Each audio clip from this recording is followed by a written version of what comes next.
Hellos, hellos, hellos, hellos. Em, yo creo que hay algunas cosas que tengo que poner cuando dicen que los negocios, ciertos negocios se hacen en caliente, cuando te hierve la sangre, y hay otros que hay que hacerlos con la cabeza muy fría, depende del tipo de negocio. Bueno, pues lo mismo me pasa con esto. Hay algunas cosas que me gusta hacerlas de una manera muy pausada, muy bien pensada, muy en frío, para no molestar, no incomodar a nadie y además para tener las ideas súper claras. Y hay otras que me gusta, es que me encanta hacerlas así en caliente. Cuando me viene la idea y me aparecen como 500 cosas en el cerebro y si no las digo, eh, se modifican dentro del cerebro y ya luego no es lo mismo. Bueno, a eso se le llama emitir en caliente. Hoy estaba, como cada domingo por la tarde, estaba viendo y escuchando a nuestros queridos Raúl y David Santos. De hecho, los domingos es principalmente Raúl el que lleva ese equipo F y hoy era el último día porque van a descansar durante todo agosto, que bien merecido lo tienen y hasta septiembre los volveremos a ver.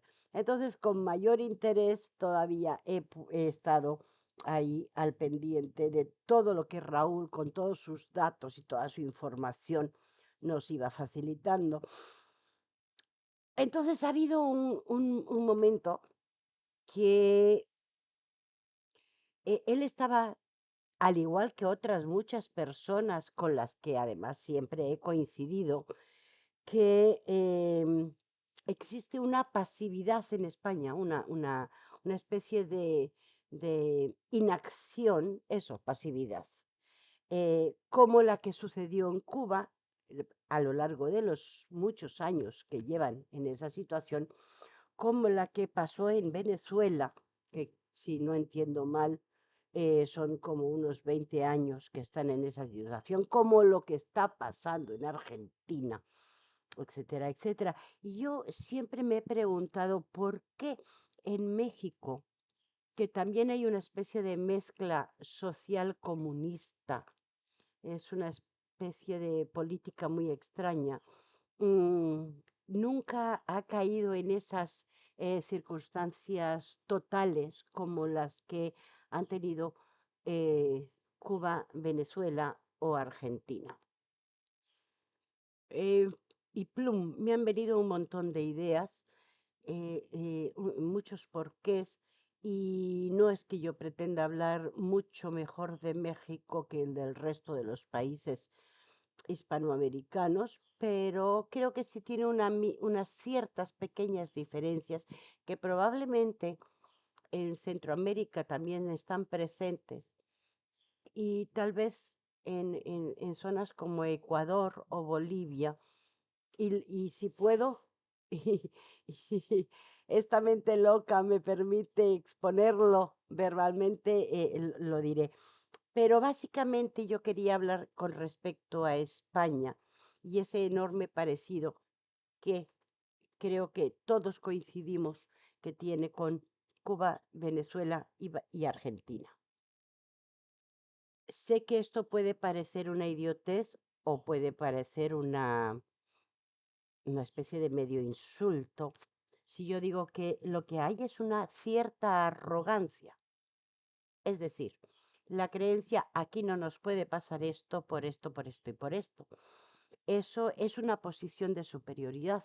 Muchas veces en los chats de esos em, mm, canales que sigo, siempre se habla de que es que España está borreada, es que hay muchos borregos todavía, es que la gente no se entera, es que parece que son tontos, etcétera. Eso demuestra una cierta arrogancia. Es una especie de prepotencia, perdón, es como una prepotencia de que a nosotros no nos va a pasar eso porque nosotros no somos así.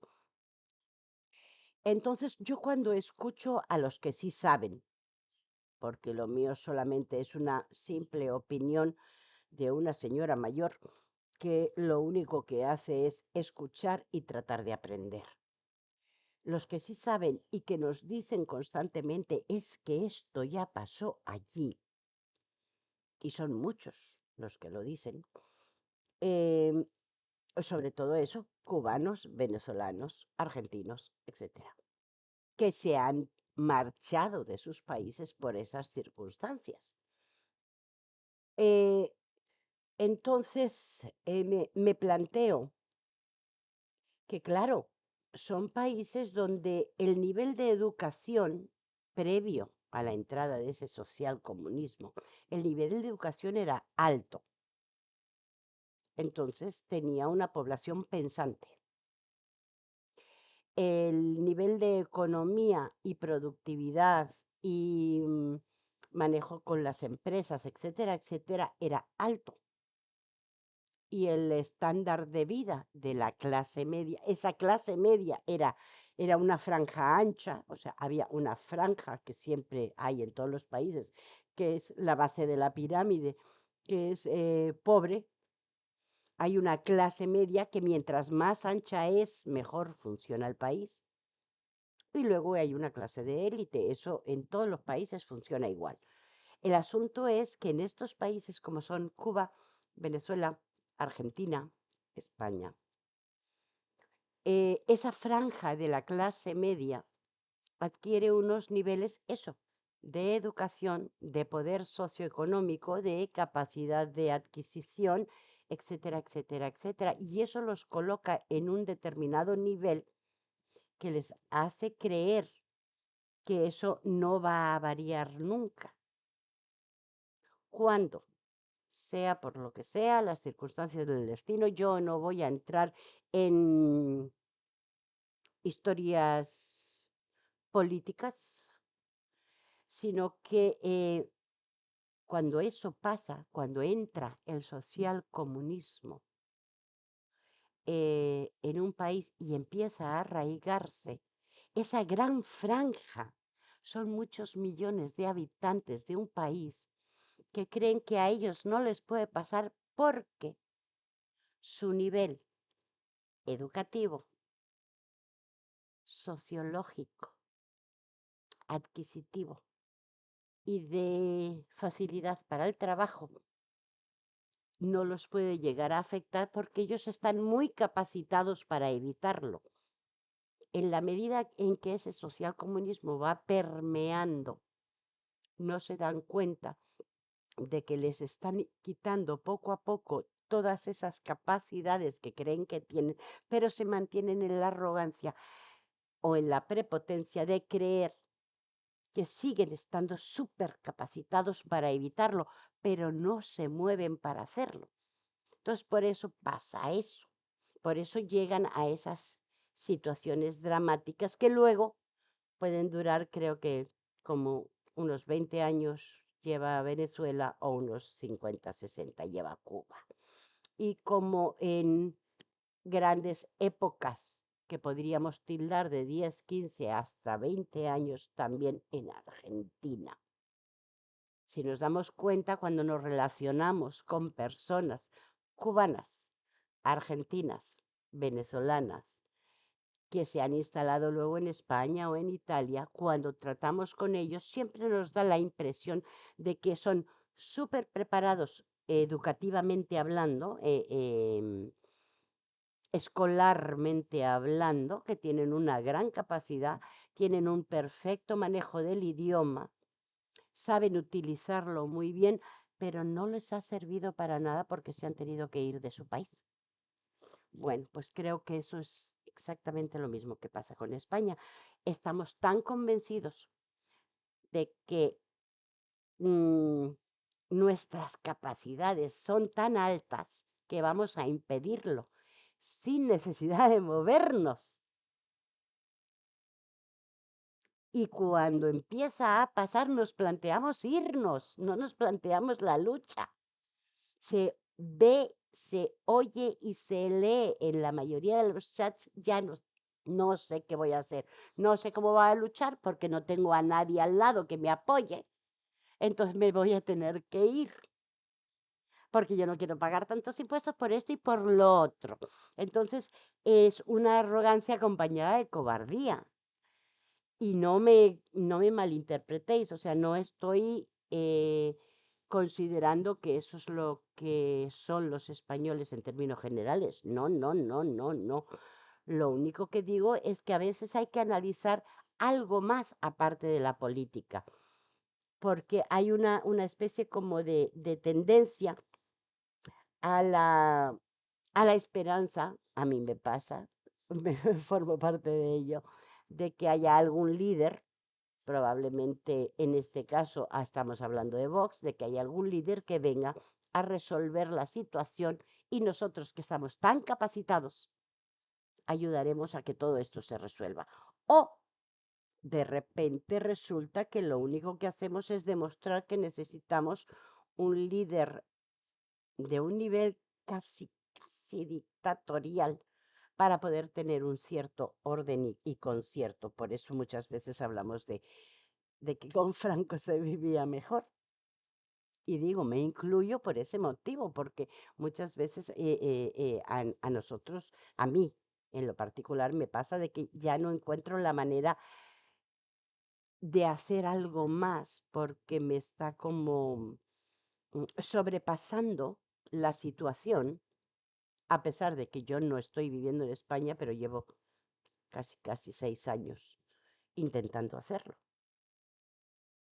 No lo voy a hacer mientras esté en la situación que está. Y ahora eso sí, me lleva a pensar por qué en México no es así. ¿Por qué Ecuador o Bolivia no son así? ¿Por qué esos pequeños países centroamericanos no son así? Yo creo que hay una marcada diferencia. Puede ser etimológica, es decir, en el caso de Cuba, pues eran o blancos o negros, o dirigentes o esclavos, no lo sé. Eh, en el caso de Argentina predominan los blancos, los europeos. Siempre se llamó a Argentina la Europa de Hispanoamérica.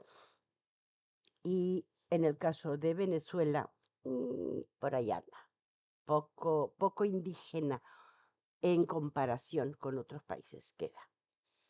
Es decir, en la zona entre de México y Centroamérica hay muchísimo indígena todavía que casi prácticamente no habla nada de español y si lo habla fatal y no lo saben ni leer ni escribir. Esa es una parte. Y hay otra parte que es la idiosincrasia del país, porque siempre existe una idiosincrasia. La idiosincrasia del país es que todo es provisional. Uno aprende en México a vivir en la provisionalidad. Nada es permanente, ni la vida ni la muerte, ni las relaciones de pareja, ni las relaciones de familia, ni el trabajo, ni los estudios, ni nada. Nada es permanente, todo es provisional. Entonces, es una manera de vivir en el día a día. Entonces, se tenga el tipo de gobierno que se tenga, que desde la Revolución Mexicana eh, ha sido una mezcla de socialismo, a ratos más comunismo y otra vez un socialismo, comunismo y demás, siempre ha sido muy social, digámoslo así.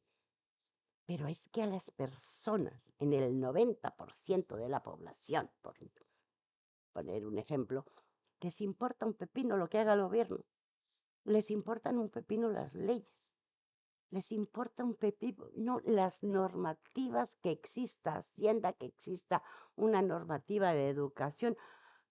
Cada quien va muy a su rollo, ni siquiera el tráfico. Entonces, la policía, el que proviene de un tipo de personas a las que todos les importa un pepino, el ejército, idem, etcétera, etcétera, etcétera. Eso provoca que no exista ningún país que haya conquistado realmente y dominado a esta zona, no hablo solo de México, a esta zona de México y Centroamérica. No la han dominado, no han conseguido nada. Ni el capitalismo de Estados Unidos, que es una constante agresión, ni el socialcomunismo, ni el comunismo, por supuesto, de Cuba, hoy ahora instalado en Venezuela, y ese socialcomunismo que se está instalando nuevamente en Argentina. ¿Por qué? Porque es que a la gente no le interesa, les da igual. Y cuando da igual, no hay manera de dominarte, porque les importa un pepino. No hay los obedientes, los que sí siguen las normas, son controlables. Los que no siguen ninguna norma, no. Entonces, todo eso me ha venido a la cabeza. Yo no espero sacar de aquí ninguna conclusión, ni pretendo que nadie lo haga. O sea, esto es una simple opinión que se me ha venido a la mente, que tenía muchas ganas de decirla y la he dicho. Entonces, por ejemplo, ese nuevo globalismo que hoy, por ejemplo, estaba explicando Raúl, todas esas empresas, etcétera, etcétera, también me he dado cuenta de que todas sus materias primas proceden de Hispanoamérica y de África, que son continentes prácticamente no controlables. Habrán unos pocos países que sí, pero la mayoría no, porque nunca han creído ni en las instituciones, ni en la iglesia en su totalidad, ni en ni en nada, ni en los políticos, ni en nada. Ellos van a su ritmo y a su forma de vida, esa que siempre tuvieron. Pero ahí están las materias primas, desde oro, titanio, agua, plata, etcétera, etcétera, etcétera. Entonces, el proveedor, el gran proveedor del mundo son África e Hispanoamérica.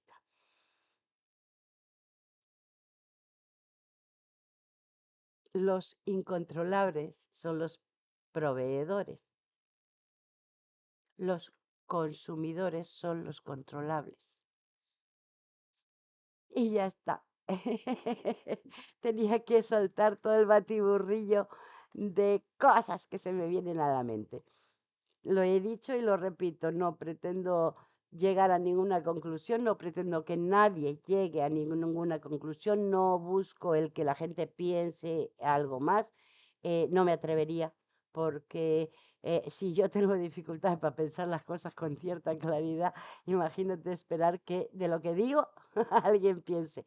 No, no, yo no soy ni salvapatrias, ni pretendo sentar cátedra de nada, solamente procuro escuchar, aprender y de vez en cuando pues soltar una parrafadilla, porque porque me gusta comunicarme con mis amigos.